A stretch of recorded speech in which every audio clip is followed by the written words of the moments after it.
is a scary question. And the answer varies depending on who's asking it and why and when. It's different now than it was in the 1980s. In fact, there are those who maintain that the answers are different now than they were in the year 2010, a mere 15 years ago. Things have changed that quickly, and with current political trends, I bet the answers will be very different 5 or 10 years from now. I have to confess, some of my favorite people are men. And although each person is an individual, the men I know do tend to have a couple of traits in common. They strongly want to fix things or situations. This can drive me crazy, but it does sometimes come in handy. And they seem to have a built-in need to be protective. Unfortunately, the same protective action can be seen as controlling by one person and seen as thoughtful by another. That sends out a double message, and I don't know what to do about that, but I suspect men face that frequently.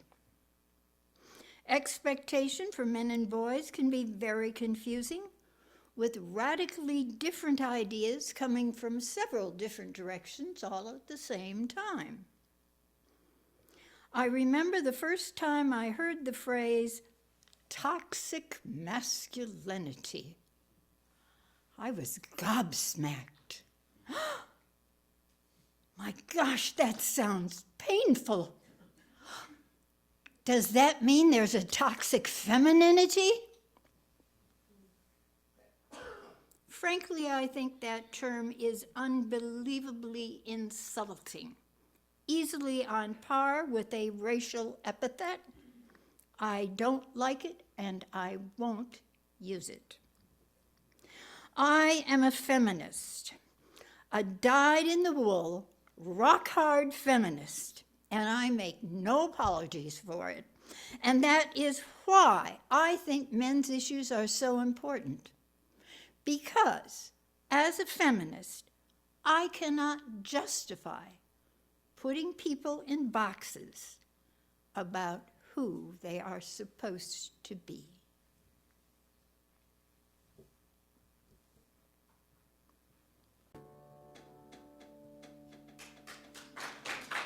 Thank you, thank you. Thank you, Ian. I am tackling a subject today that I know very little about and have no personal experience of. I don't even know what to call it. Men's issues, men's role in society, men's liberation. I don't think we have a term for it. And I would venture to say that opinions about these issues are very different for each individual here. And the answers today might be very different from answers at a different time in your life, like tomorrow. I have been warned by several different sources not to do this service. It's a very bad idea.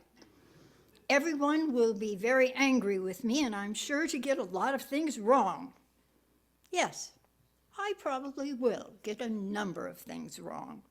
So please come to the talk back afterwards and let me know where I messed up. And for those of you who may be visiting us for one of the first times, I want to assure you that not everyone here agrees with me. It's just my opinion. This whole service came about because I was bored one day, so I turned on YouTube to see if there was anything interesting to watch. Well, I wasn't in the mood for a political diatribe, and all the tiny houses were starting to look alike. But then I tripped over a little video on men's liberation. Men's liberation? Excuse me, aren't they already on top of the heap? But hey, I'm a liberal. I'll listen to anything once. The speaker started out with the premise that men's liberation cannot be achieved at the price of women's liberation. Okay, he got me there, it's safe, so I'll listen. One of the first issues he addressed was that boys mature at a different rate than girls. So it would be a really good idea to keep boys back a year in school. In early grades, girls are more articulate and just better at social skills. They seem to be more mature. This puts boys at a significant disadvantage, so it might be wise to keep the boys back a year or so to give them a more even playing field. Oh, wait a minute. Boys need a more even playing field? Aren't men already ahead of the game? Don't they already have all the advantages? Yes and no. Things may not be as rosy as it seems in Guyland.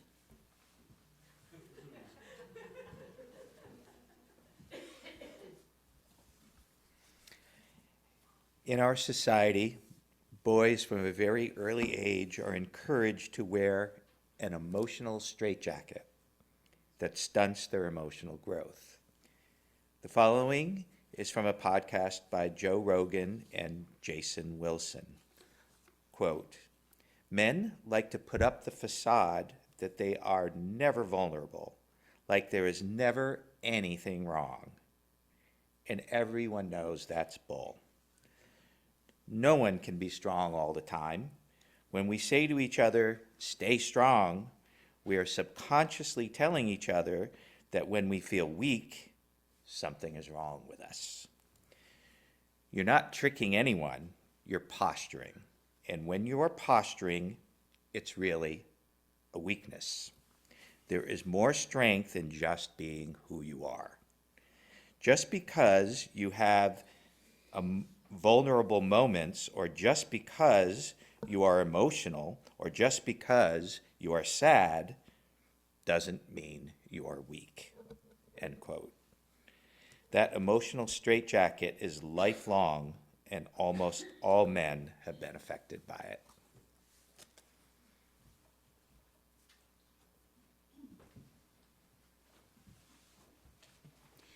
Men in our society do not have it easy unless they are one of the super rich and powerful. But that is less than 1% of 1%. Ordinary men have no more access to that power and security than do women.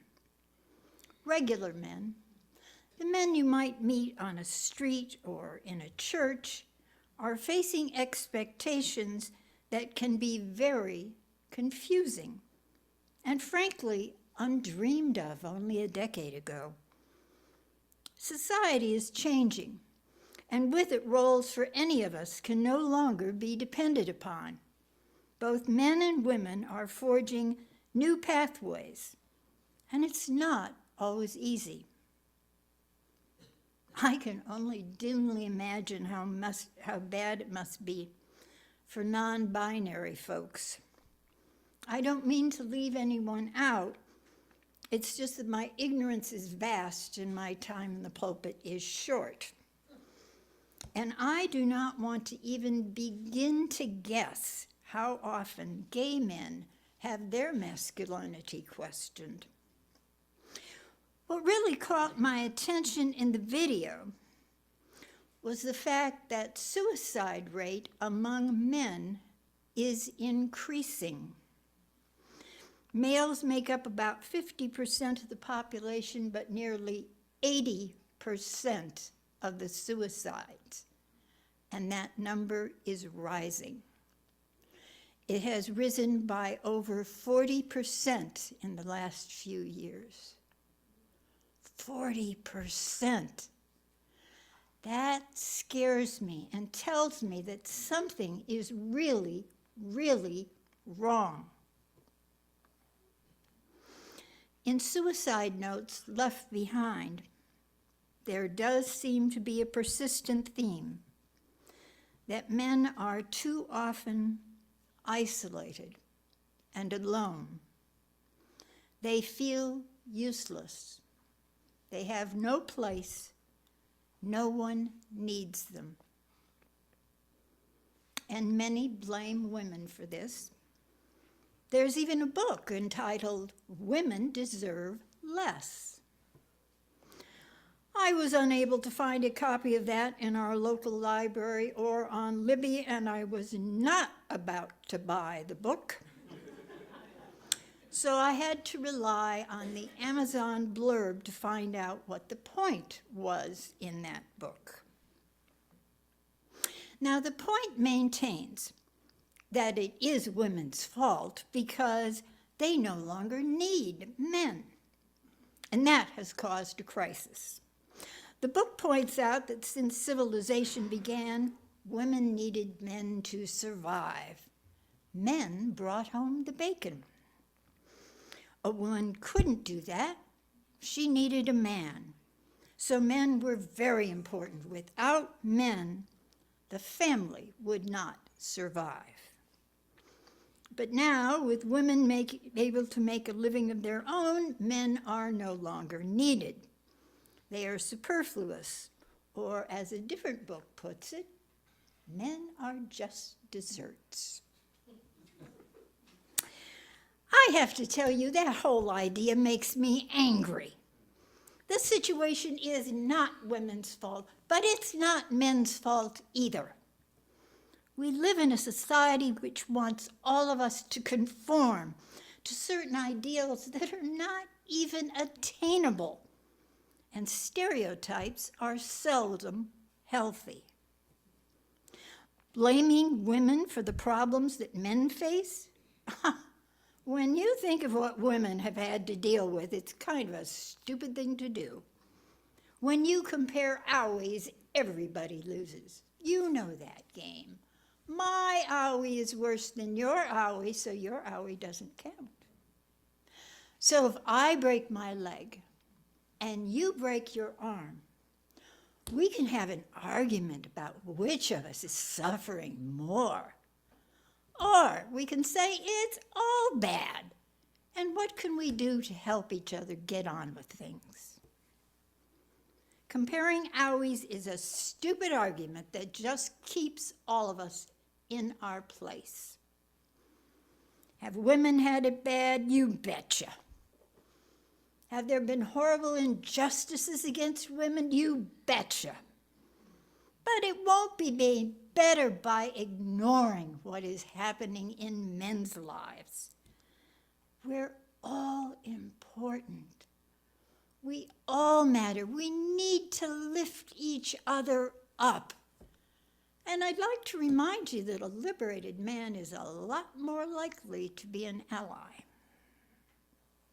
I recently saw a panel discussion where a woman was enraged by the new laws about abortion. And for the most part, I was right there with her. These laws are terrible, outrageous, life-threatening. Could not agree more. She went on to say it was a law that hated women. Yep, no argument. She could not think of any other law that was so directed at a particular sex with such deadly consequences. Really? You can't think of any other law that affects just one gender negatively? I can. Every male in America at the age of 18 has to register for the draft, even if they are not citizens. They can legally be called up, trained to kill other men, and put in positions where they may have to lay down their lives for the country. And it doesn't matter whether or not they agree with the conflict. They have no choice, and believe me, that is life and death. My generation, the generation that faced Vietnam, can I testify to that. Young male lives are expendable at the whim of politicians. They even have a term for young men who go off to war: cannon fodder. Anyway, that first video went on to say that men tend to be uncomfortable sharing feelings, especially with other men. And that results in many men being isolated and very lonely. Sharing emotions with other men may be a risk, I grant you that. But I have to tell you, men, that's a shame. Because there are a lot of good men out there that you would want to know. If a man is not part of a partnership, he can be at a serious disadvantage because often men have trouble making new friends after a certain age, especially other male friends. And those friendships that do happen are almost always based on some sort of activity. Sometimes the only feeling that can be shared is anger, because anger can always be shared with no loss of face. I find that strange, since in my experience, men are fully human. They have the entire set of emotions. They're not limited. Just society seems to put restraints on expressing them. I remember a friend of mine when we were around 7 years old. We were playing some sort of ball game with other kids, and my friend broke his arm. His father, very concerned, ran right over to the boy. But as concerned as he was, the words he said, there, son, don't cry. Men don't cry." 7 years old, with a broken arm, but men don't cry. Now that was back in the 1950s, but I'm not sure it has gotten all that much better. Movies and television have advanced the stereotype. One way to show that a male character is weak is to show him crying. And male characters who are less than totally decisive or are confused are seen as comic figures. But real men sometimes are confused, and they don't know what to do. Real men don't always have all the answers. How could anyone always have their act together? It's not possible. And yet, it seems to be expected of men. I hope I'm wrong about that. It was true in my generation. I hope things have changed. Back to the idea that some men no longer feel needed. It's true in our society today, it is increasingly difficult for a family to live on one salary alone. And in some households, women are the main, if not the only, breadwinners. What I don't understand is how that makes a man useless. Is that all men are good for? To bring home the bacon?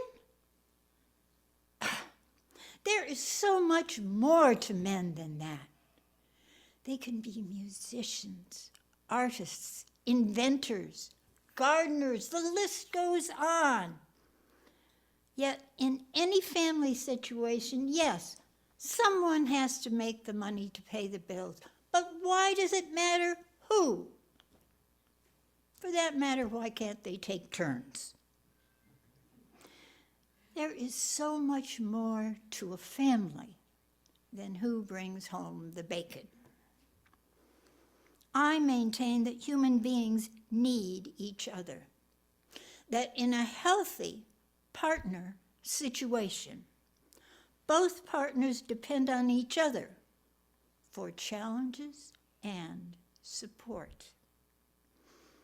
And in a family situation, wow, children are in such need of a good father. Besides the fact that it's always better to have two people on that workload rather than one wherever possible, it's really a good idea for children of both genders to have positive male roles and positive female roles somewhere in their lives. It helps us as a species to be more well-rounded, and it helps grow emotionally healthier kids. Most men are never taught how to be a father or even how important it is. Oh, man, having a good father can make such a difference in a child's life and a family's well-being. Sadly, all too often, men are cut off from their children. Certainly in cases of divorce, but ironically, if they are successful in business, it is more difficult to be a good father. Careers and companies demand time and leave little over for children and fathers to just be together. As of this morning, only California, New York, New Jersey, Rhode Island, and Washington, D.C. have paid paternity leave when there is a new child in the family. That's the wrong message. I want to talk about one other aspect where boys and men are severely disadvantaged: rape. I have never heard any sermon or any panel talk or even a TED talk about men being the victims of rape. Yet it happens a lot more often than you might think. It just never gets reported. And they can be raped by women or by other men. And it is just as devastating to men as it is to women. As for children, well, 1 out of every 6 girls is sexually assaulted before the age of 18, and 1 out of every 10 boys. Those numbers, by the way, are the most conservative I could find. Most place the numbers quite a bit higher. Imagine, if you will, a boy who loves sports, but the award-winning coach, the coach who has taken the team to several glorious victories, that coach molests the kid. Who's he gonna tell? The shame, the embarrassment, the confusion is very real. What if it's a step-parent or an uncle or a teacher? Where can that kid go? Now, I know several places where females can go to heal, to be with peers, especially after they become adults. I know of no such places for male survivors, except perhaps a therapist. And while I really appreciate what a therapist may have to offer, I hold that peer groups are vital to stop being a victim and start healing. I know of no such peer groups for men, and maybe I'm wrong about that. Maybe they do exist, I hope so. But if I, as a professional, in a field where it is the most likely to be reported. If I do not know where those groups are, how is a man supposed to find them? Especially a young man that may be scared as hell to what has happened to him. Add to this the youngster's emotional straitjacket he's supposed to be wearing. Not a recipe for great mental health. I would like to propose the radical idea that we are all in this together. That anytime any of us are denied the right to be fully human, whether it be legal constraints or societal strict norms, it affects all of us badly. And that applies to men, women, gays, transgenders, non-binaries, binaries, races, nationalities, gender identities, disabilities, and anything else you can think of. We are all human. And we are all in this together. We are siblings in this very human family. So be it.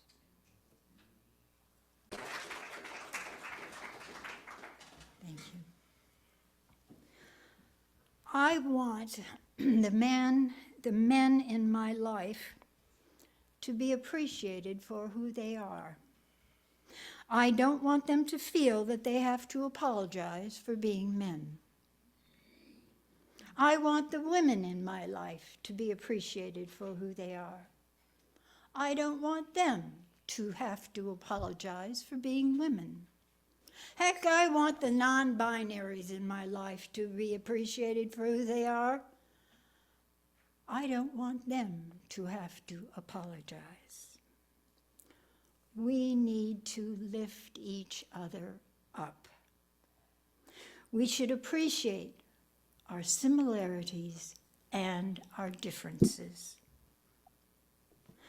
I don't know if I've said anything new here, anything you haven't already thought of or experienced, probably not. And I don't know that I've helped. I may have just opened a can of worms. The issues that I've brought up may not be the issues that concern you, and there may very well be a host of things that I ignored or was not aware of. I obviously haven't answered any solutions, because I don't know any. But I firmly believe we cannot solve problems that we are busy ignoring or pretending don't exist. In the Million Man March, I heard it said, "Men are not the problem. Men are the solution." And I agree. And women aren't the problem either.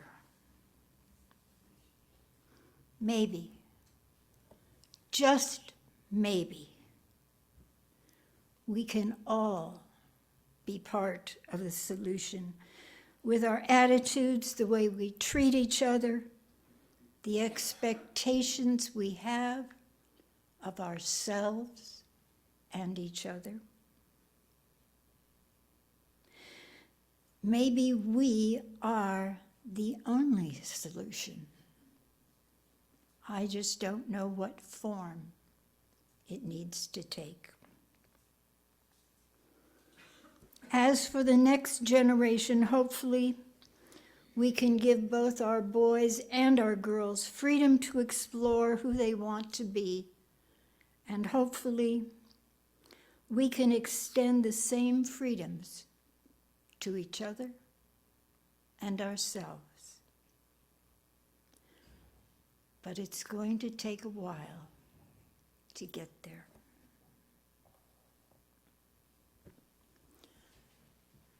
We are running late. Can we do just the first two hymn, twos?